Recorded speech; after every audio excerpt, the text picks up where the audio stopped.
We start with reaction to the Mississippi raids by ICE that rounded up 680 undocumented immigrants.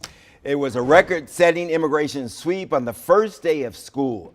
The men and women were taken into custody at 7 food processing plants across the state. ICE now says they've been released. At least half of the people have been released. That is, 680 people were detained. They're free to return home pending their day in court, we're told. Now, reports say in many cases, children have been left unattended, with neighbors and strangers volunteering to step in to help. Today, as a result of the hard work of these men and women in law enforcement, we have set another record. This time in what is believed to be the largest single state immigration enforcement operation in our nation's history.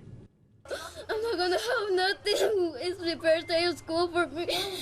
My dad bought my everything for me to live over here, the rent, and I don't know what I'm gonna eat. Okay, let's talk about this with Abel Nunez. He joins us, Executive Director of Karasan DC, a nonprofit that provides direct services in immigration, housing, and citizenship for Latinos here. Thanks for joining us. Wilson High School grad. I have to throw that out. My wife and daughter went to Wilson High School. Talk to me about Mississippi. What do you think when you see this? What's the reaction? Well, I mean, you see the pictures. It's heart-wrenching when you see the families being torn apart. This is part of the current president's policies.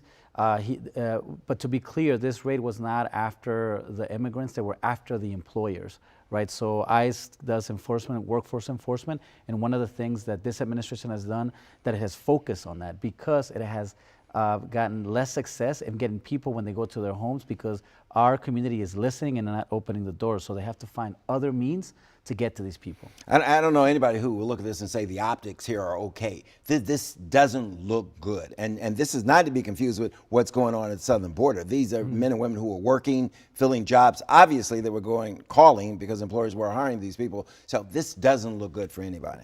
No, it doesn't. And what we'll see is what happens to that community and their economy. A lot of the employers there are very cognizant that they need that labor there. They need that community to be there and for them to continue working so that everyone sort of is well off, not just the immigrants. And so we need to make sure that policies, our immigration laws, take into account our labor needs, take into account families, and making sure that if we have to enforce it, that we do it in a way that respects the dignity of families and individuals. You got to be moved when you see that child, and you got to know that there are many children like that whose families were disrupted. They didn't know where the parents were, how they'd get in touch with the parents. You had strangers stepping in, trying to help. Exactly, and I think that that's something that is very curious, how ICE decided to really prosecute this raid. I mean, they could have done it in a way to minimize that harm, minimize the trauma that these children will experience. We've had significant traumas in the last couple of days, and to add this one on really feels like that the Latino immigrant community are now targets of this nation and this government. Right. It's not just ICE that's causing a lot of fear and suspicion in our Hispanic communities. Let's get an update from El Paso, where the remains of some of the victims are still on the scene of that Walmart store where 22 people were killed, scores wounded last weekend. We're learning more about a call the mother of the arrested suspect made to police weeks before Saturday's massacre. Lisa Mateo has the latest. At a special city council meeting Thursday, El Paso's police chief said the investigation at the Walmart is expected to continue for weeks while authorities gather minute evidence. When I say minute evidence, I don't want to get gory here, but the scene is picking up human remains actually there. CBS News confirms the mother of El Paso shooting suspect Patrick Crucius called police in Allen, Texas, weeks before the massacre because she was concerned about her son owning an AK-style assault rifle. But his family's attorney said Lori Crucius had, quote, absolutely no fear of violence nor any belief of an intent to do harm. Instead, she was concerned about her 21-year-old son's age and lack of experience with that type of firearm. She did not identify herself or her son to police.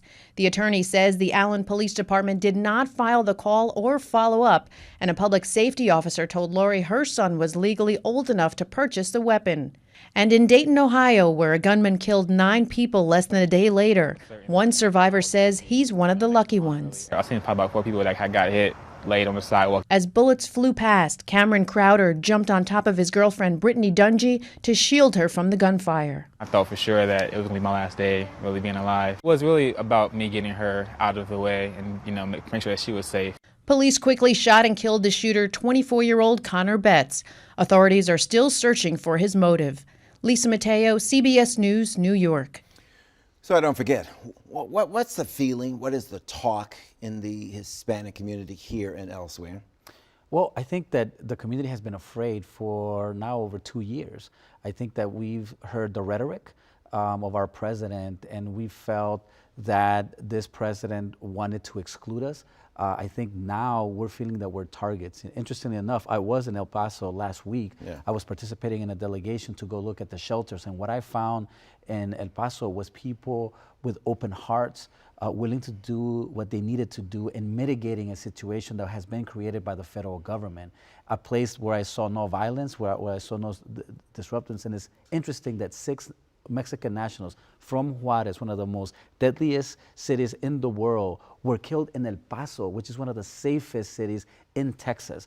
That speaks to where we're at as a nation. It speaks to, and don't get me wrong, I blame the shooter for the deaths, but the environment in which it happened, it is the rhetoric of our politicians, principally our president, that is making a situation worse, and unfortunately, people that are on the fringes are finding the permission to take action. Over 250 of these mass shootings this year, and nothing of significance has happened in terms of new legislation or gun controls or a consensus. Do you suspect anything will happen now? Unfortunately, no. The way the rhetoric of both parties, they're unable to pass anything at this moment. I think they're more concentrated on the elections of 2020 than they are of passing any significant legislation. I hope that I am wrong, because there are lives at stake, and you know, not just the people that are no longer with us, but the families that are left, the survivors. You know, we're passing trauma to the next generation. And that gets to my question. We saw what happened in Times Square yesterday when people thought they were hearing gunshots. We had the Gannett building here where people thought there was a man. People are starting to change their lifestyles. They're starting to look over their shoulders, maybe look over their shoulders at one another. What do you think is going to happen? What do you see happening in the Hispanic communities? Are people changing their lifestyles, you know, coming here and there? Yes, I mean, I think people are taking more precautions. I think that for those that were undocumented, they were always careful about where they would go, what parts of the city or the state, whether Maryland or Virginia, they would go, because they were afraid of getting caught up by ICE. Now, the fear is, are we going to get caught up in a shooting? Are we going to get caught up in an incident? Are my children safe going to school? We have people that are concerned of their kids and may not send them to school, or worse, report any other crimes to police, which is something that impacts all of us. Yeah, which means the gangs that people are already fearing. I mean, they get carte blanche if they know you won't go to authorities, you won't cooperate. Abel Nunez, thanks a lot. This is great stuff. I really appreciate it. And let's keep this conversation going.